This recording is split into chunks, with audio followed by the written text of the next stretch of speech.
ఇది కేవలం సమాచారంగా మాత్రమే భావించండి. వైద్య నిపుణులను సంప్రదించండి. బ్రెయిన్ టెస్టింగ్‌కి టిపికల్ ఏంటి స్కాన్, ఎంఆర్ఐ ఇదేనా సార్? అవునండి.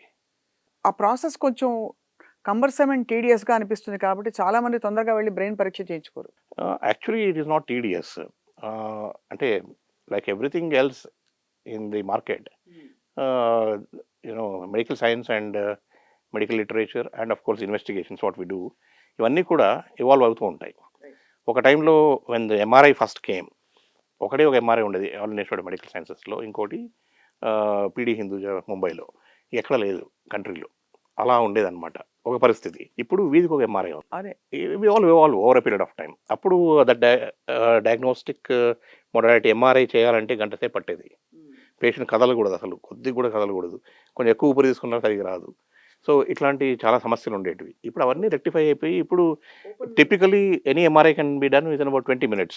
ఈ కొత్తగా వచ్చే generation MRIs they do in about 8 to 10 minutes అంతే. అండ్ ఒక రూమ్‌లో ఉన్నట్టు ఉంటుంది కదా సార్ ఇప్పుడు. It doesn't have to be the tunnel కదా? అట్లాంటివి కూడా ఉన్నాయి. Tunnel is the main thing basically. ఎందుకంటే ఇట్స్ పర్మనెంట్ మ్యాగ్నెట్ ఉంటుంది.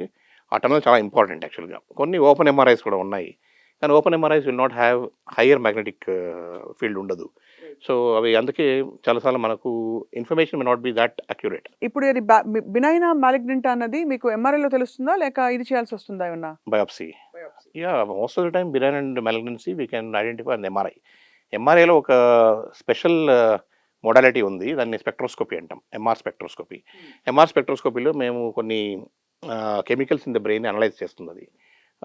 ఎన్ఆర్ స్టైల్ ఎన్ఏఏ అంటాము, ఇంకోటి కోలిన్ అని. ఈ రెండు పీక్స్ చూస్తామన్నమాట.